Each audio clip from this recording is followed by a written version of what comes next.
Live from the National News Studio, Sri Lanka.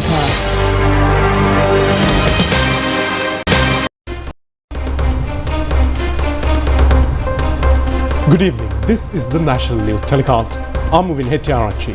A very good evening indeed. I'm Sharifa Tahir. Let's take a look at the headlines.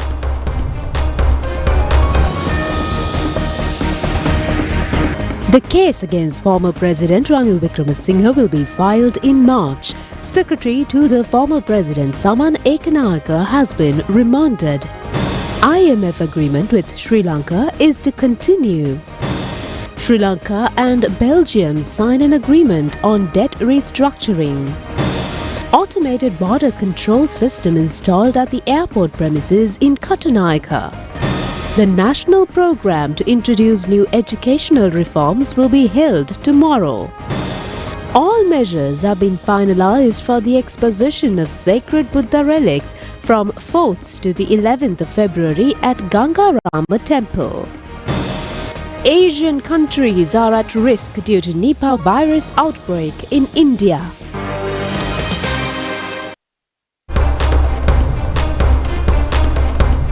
Now on to those and more stories in detail. On today's top story, the Attorney General informed the court that a case will be filed against former President Ranil Wickremesinghe in March after completing the concerned investigations within a month. The case against the former president was taken up for hearing in the 4th Magistrates Court in Colombo today. The case filed against Ranil Wickremesinghe was taken up for hearing in the presence of Colombo 4th Magistrate Isuru Nettikumara on allegations under the Public Property Act today. Additional Solicitor General Dilip Piris, appearing on behalf of Attorney General, informed this to the court. The case has been filed alleging misuse of the government funds to proceed to London in order to participate in a convocation ceremony of his wife, Professor Maitri Wickremesinghe, during the tenure as the president. Accordingly, the former president, who visited the Criminal Investigation Department on the 22nd of August 2025 to record a statement, was taken into custody and presented in the court, after which he was kept under remand custody. After considering the medical reports presented, 4th Magistrate Nilupuli Lankapura ordered Ranil Wickremesinghe to be released on 3 personal bails of 5 million rupees each and ordered the case to be taken up again on the 29th of October 2025. When the case was taken up on that date, the magistrate ordered investigations to be completed by the 28th of January 2026. According to reports, the Criminal Investigation Department has recorded several statements pertaining to the investigation. Meanwhile, former President Secretary Saman Ekanayake, who was presented in the court as a suspect in the concerned case of Ranil Wickremesinghe, has been ordered to be kept under remand custody until the 11th of next month by the Colombo 4th Magistrates Court. The magistrate stated that since facts presented in order to obtain bail for him cannot be accepted by the court as extraordinary facts, his bail has been rejected and will be kept under remand custody.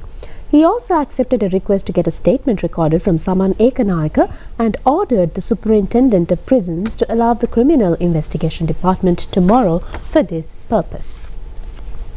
The Supreme Court today informed the attorneys at law of petitioners to take steps to issue notices to respondents of the Fundamental Rights Petition filed requesting to issue an order to recover compensation from former ministers and parliamentarians obtained against the law for the damages caused due to arson of houses during the period of Aragalaya.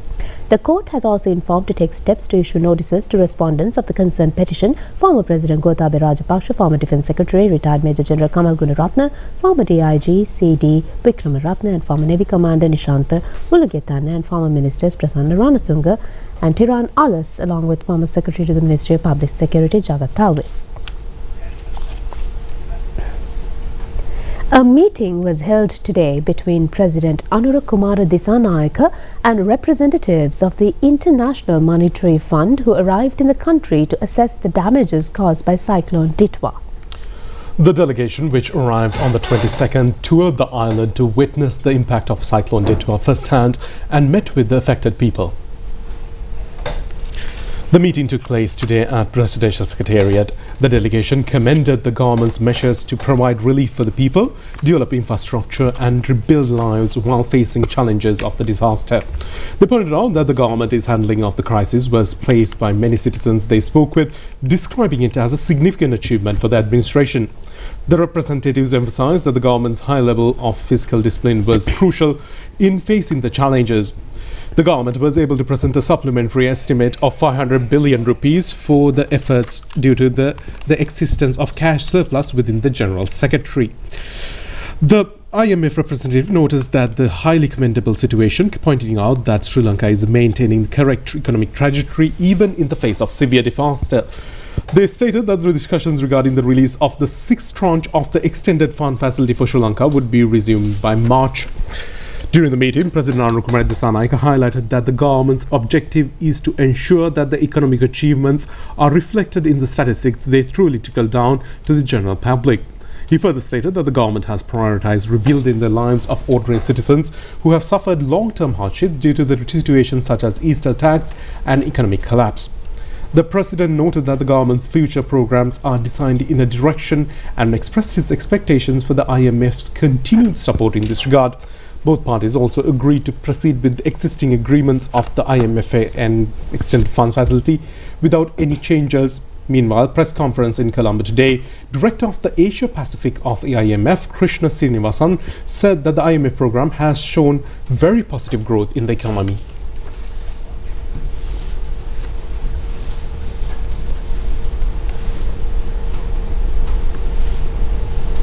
I remember when I had the first press conference 2 years ago, at that time inflation was 70%. Today, inflation is in the range of 2 to 3% and will likely climb to the central bank's target of 5%. So if you look at success of the program, until so far, a lot to take home about. There's still a long way ahead in terms of things which need to be done, but overall I would say that the program has been successful in delivering upon the objective of growth, price stability, building external buffers and reducing corruption and improving governance. Lanka Coal Company says that although a fine has been levied for supplying substandard coal, there has been no loss to the government. It has been stated in a media briefing today that Norachole power plant is functioning without any damage to the machinery. Chairman of the Lanka Coal Company, Jayantha Ratnayaka, confirmed that the contracted company is fulfilling its commitment to deliver 6 coal shipments between December and January. While 5 ships have already docked at the Norachole port, the final vessel is expected to arrive tonight. He detailed the rigorous oversight process, noting that although the first shipment faced a 3-day delay and certain deviations resulting in a $2.1 million fine, the second and third shipments have met the necessary reporting standards. He emphasized that the penalty system is specifically designed based on past technical experiences to ensure that any discrepancies are financially accounted for before official scientific sampling is finalized. General Manager of Lanka Coal Company, Namal Hevage, during the briefing replied a reporter who raised concerns regarding the potential for financial damage to the national economy. He specifically questioned whether the irregularities in the initial shipments and the subsequent penalties would lead to an overall loss for the government. This inquiry sought to clarify if the fines imposed on the supplier were sufficient to offset the costs incurred by the delays and the rerouting of the first vessel to India.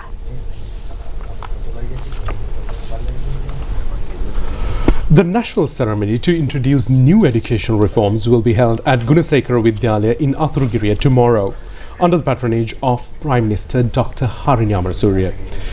Implementation of the new educational reforms for the Grade 1 and enrolling students of Grade 1 will commence at this ceremony. The event is able to be telecast live through national television from 8 a.m. tomorrow.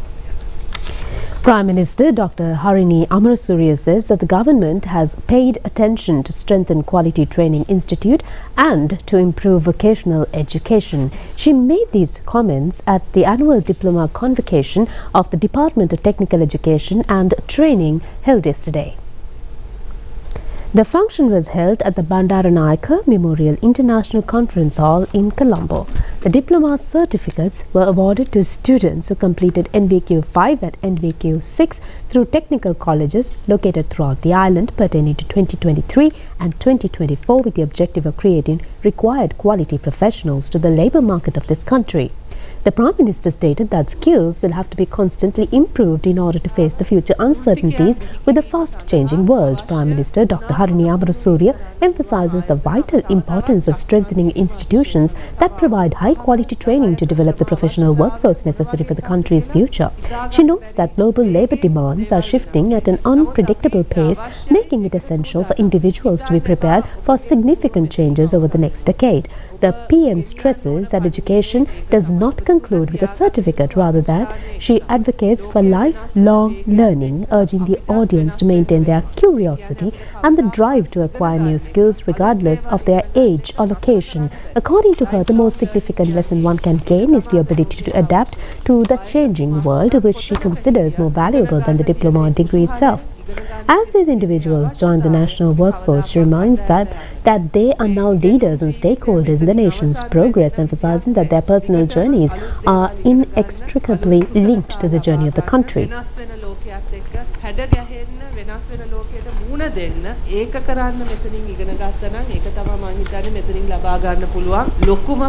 Diploma එක degree එක මොකක් හරි එකට ලබා ගත්ත ඒ certificate එකට වඩා ඉගෙන ගත්තා නම් මම හිතන්නේ ඒක තමයි ඔබට දෙන්න පුළුවන් ලොකුම දේ. ඔබ හෙට දවසේ ඉඳන් අපේ රටේ වෘත්තිකයන්ගේ කණ්ඩායමට එකතු වෙනවා, ශ්‍රම බලකායට එකතු වෙනවා, නායකත්වය ලබා දෙන පිරිසක් බවට පත්. The government of Sri Lanka and Credendo, the Belgian export credit agency, entered into an agreement today regarding the restructuring of foreign debt. Under this agreement, the total amount of debt to be restructured is 9.6 million euros. The agreement was signed by Dr. Harshana Suryaperuma, Secretary to the Ministry of Finance and the Chief Executive Officer of the Credendo Export Credit Agency. The Ministry of Finance stated that this move will enable the further strengthening and development of the long-standing bilateral relations between the two nations. Representatives of the Belgian government noted that this is a significant step forward, restoring debt sustainability, and reflects the Sri Lankan government's ongoing commitment to successfully completing the national debt restructuring process. The central bank has decided to maintain the one-day policy interest rate at 7.75% unchanged. This decision has been taken at the monetary policy meeting held yesterday. Inflation based on the Colombo Consumer Price Index is 2.1%, unchanged during the month of December last year. It has been increase in food prices compared to the last month of November due to the increase of demand of food items during the festival season after. The impact of the cyclone Nipah and the central bank says that the inflation is at a low price. The headline inflation remains unchanged at 2.1% in December, and we have seen some pickup in core inflation as expected. In December 2025, we have seen some pickup in food inflation that was mainly caused by Nipah-related disruption to supply chain as well as some seasonal demand for food items during December. However, the year-on-year inflation remained unchanged for 3 consecutive months at 2.1%. On the growth trajectory, we have seen the economy growing at a healthy level of 5% over the first 9 months of 2025. This has been broad-based with 3 major sectors contributing positively to the growth thus far in 2025. Would you say would be the long-term impact of Cyclone Nipah on economic growth? There's no long-term impact, it's a short-term impact. What we are seeing, there could be some slowdown in the GDP growth for Q4. We are waiting for numbers compared to what was expected. For example, first 3 quarters, there was a growth of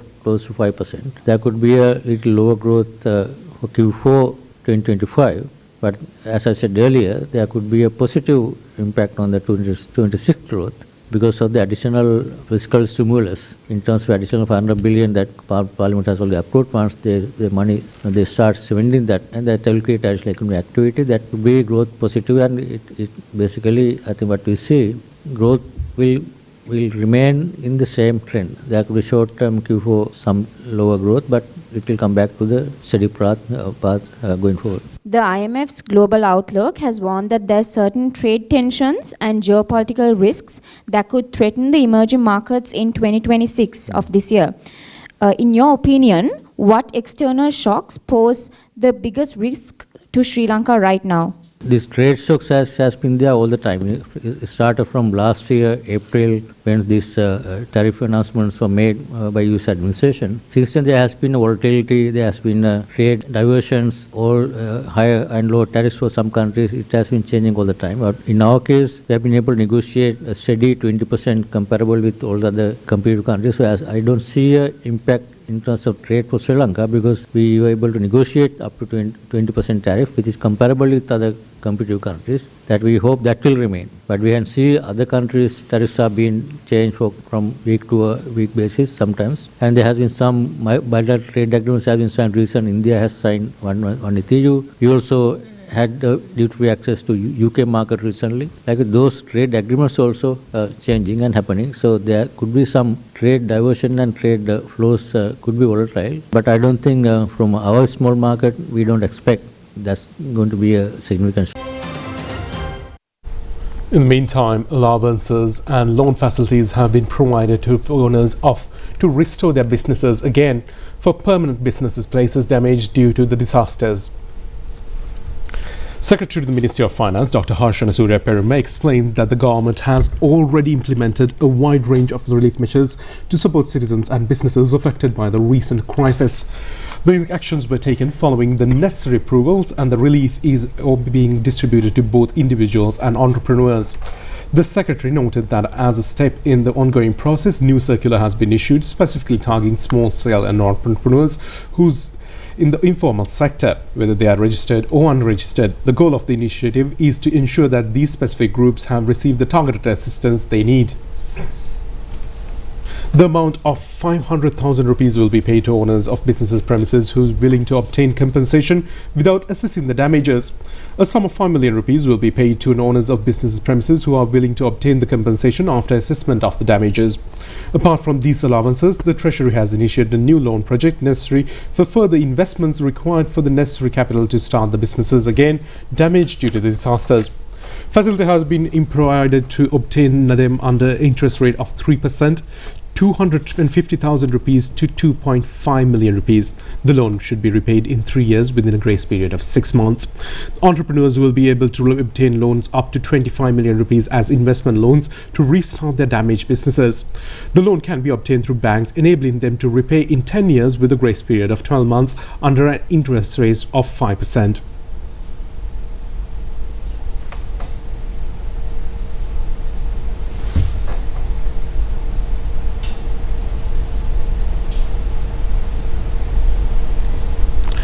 Further monetary grants are being received on the Rebuilding Sri Lanka Fund. Landed proprietor of the Pandura area, MW Piris, donated 5 million rupees for the fund recently.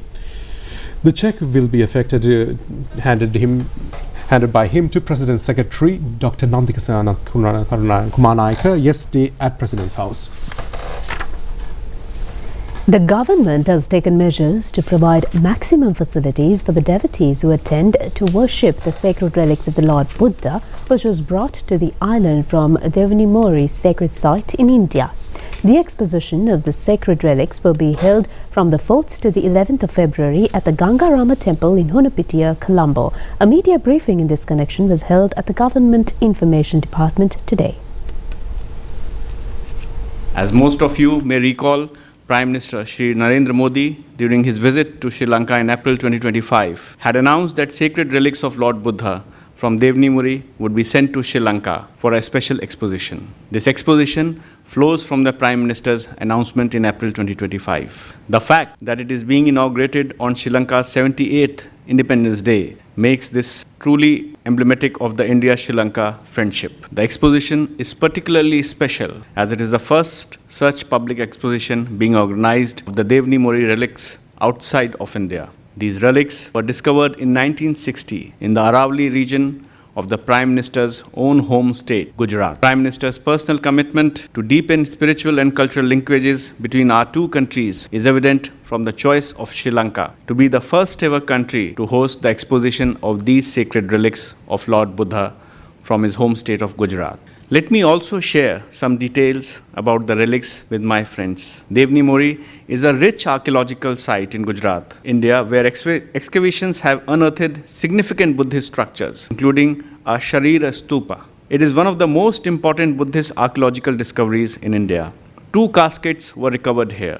Of these, one of the caskets, made out of green schist, contained a copper box, gold and silver foil, along with the holy ashes. This casket also has an inscription written in Brahmi script and Sanskrit, which reads, Dashbala Sharira Nilay, meaning the abode of the bodily relic of Lord Buddha. These 3 valuable finds, the casket, the copper box, and the holy ashes, will be on exposition at the Gangaramaya Vihara. This is a reiteration of India's endeavor to contribute to the development of Buddhist heritage as well as to preservation of Buddhist values. To promote the learning of Pali, the language of Buddha's Dhamma, India last year had accorded Pali the status of a classical language. The monastic and academic community in Sri Lanka was among the first to welcome the conferment. We'll be back with more local stories after a break.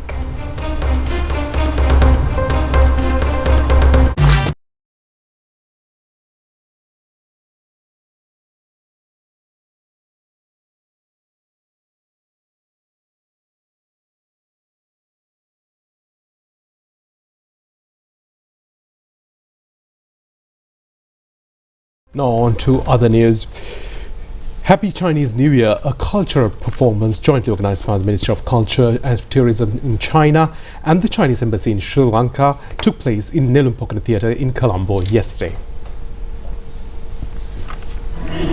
A quarter of the world's 8.2 billion people will celebrate Lunar New Year on the 17th of February. This is also called the Chinese New Year and Spring Festival. It is a time when many parts of Asia take a break from work to travel, creating one of the world's largest migrations. This year will see the beginning of the Year of the Fire Horse. Speaker Dr. Jagat Vikramaratne was the chief guest of the event, organized in parallel to Chinese New Year.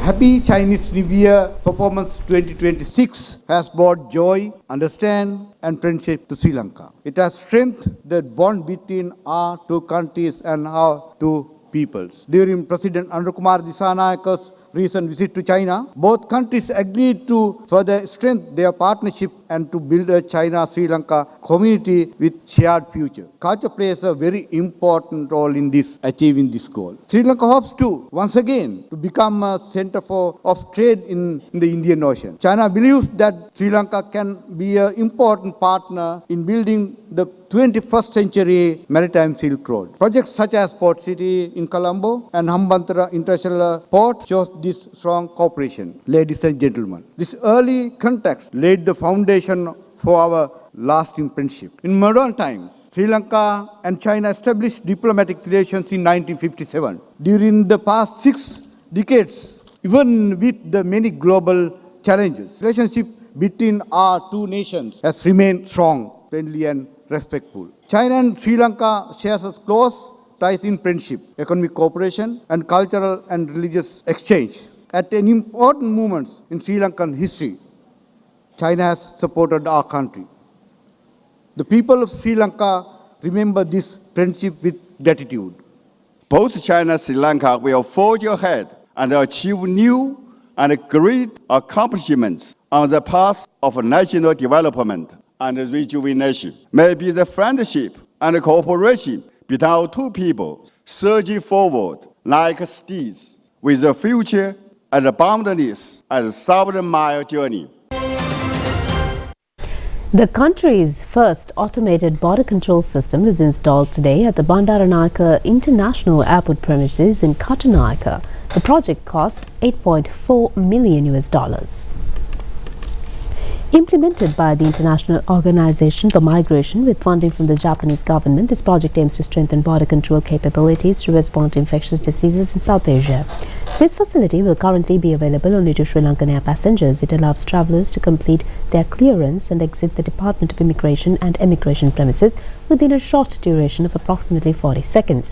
Ministers Anurakkarna Tilaka and Ananda Vijaypala, Deputy Minister Janitruwan Kodituwaku, and the Japanese Ambassador to Sri Lanka, Akio Isamata, were among the officials present at the occasion.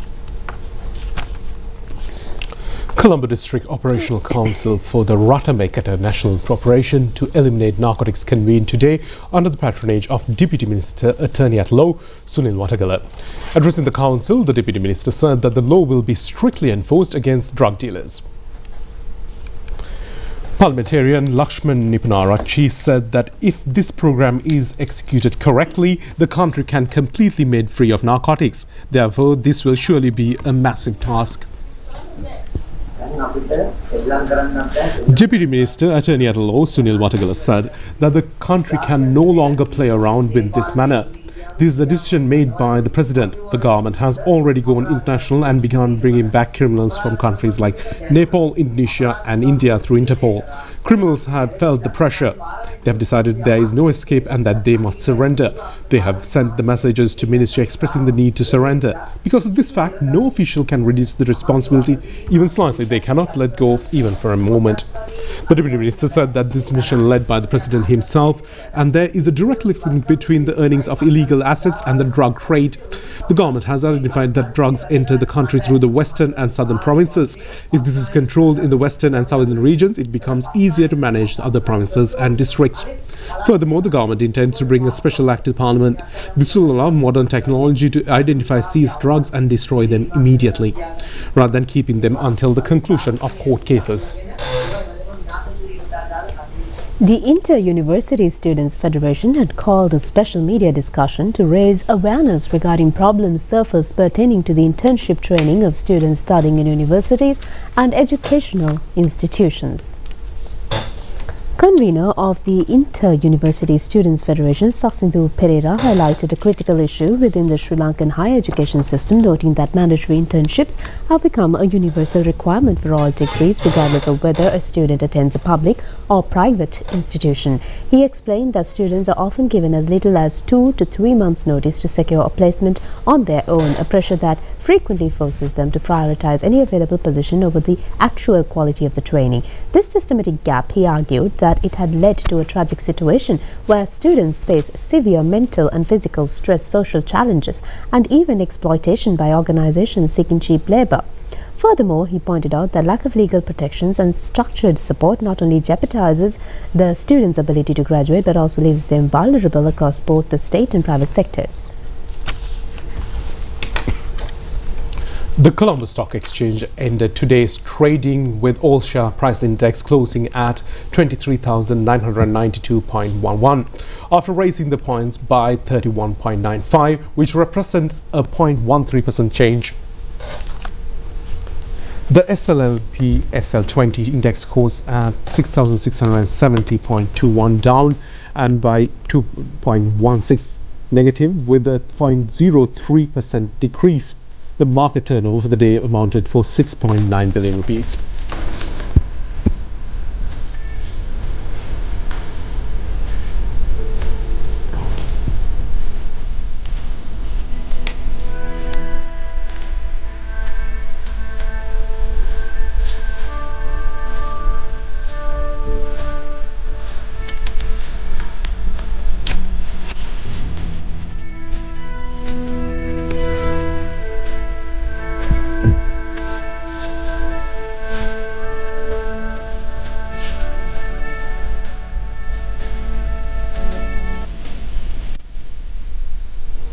Mainly dry weather will prevail in most parts of the island. Misty conditions can be expected at some places in the western Sabaragamuwa, central and northwestern provinces and in Badulla, Gaul, Mathura and Anuradhapura districts during the early hours of the morning.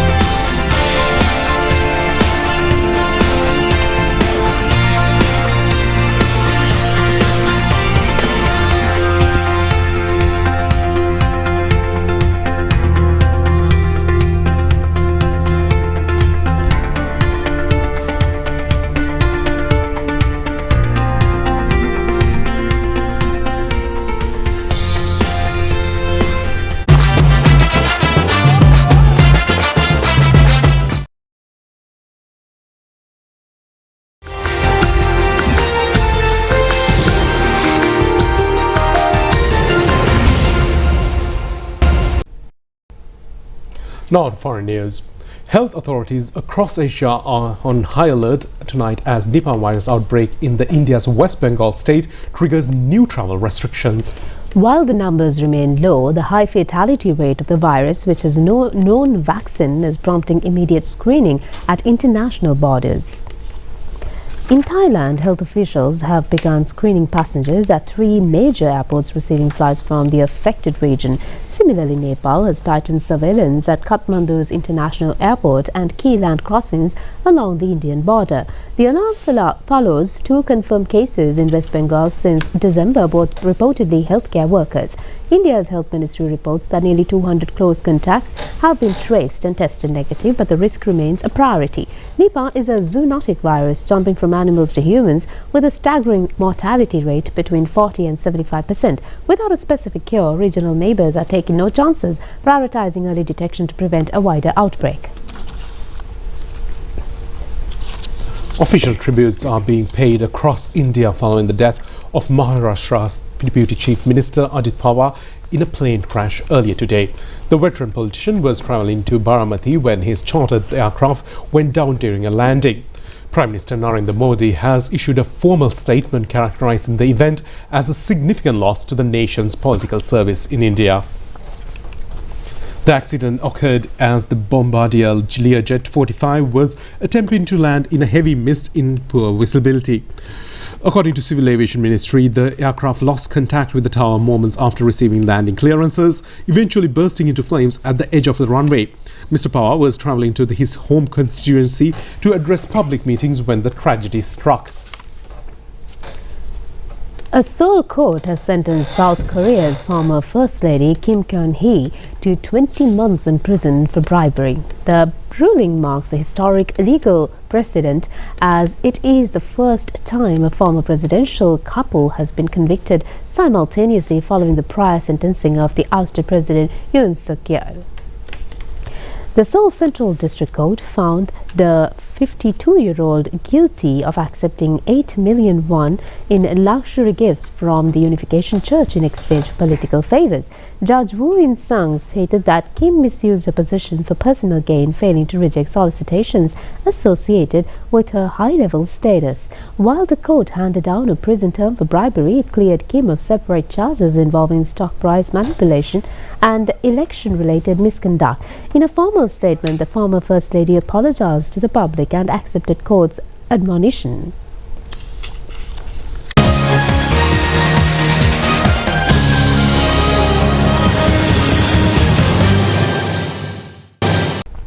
Now on to sports news. England sealed the 3-match ODI series against Sri Lanka 2-1. They won the third match by 53 runs. In the match played at R. Premdas Stadium in Colombo, England won the toss and decided to bat first. Joe Root recorded his 20th ODI century, while captain Harry Brook claimed his 3rd ODI ton. The England scored 350 runs for 3 wickets in their allotted 50 overs. This is the highest score they have recorded against Sri Lanka. Harry Brook scored 136 runs and Joe Root was 111 on runs not out, chasing a victory target of 358. Opener Pathum Nissanka scored 50 runs while Kamil Mehra scored 22. Sri Lanka was all out for 304 in 46.4 overs. Playing a superb innings, the long player Pawan Ratnayaka scored 121 runs in 115 deliveries with 1 6 and 12 fours. The Sri Lanka lost the ODI series at home for the first time after 2021. The 3-match T20 series between the two teams will commence on the 30th of the month at Pallekele International Cricket Stadium.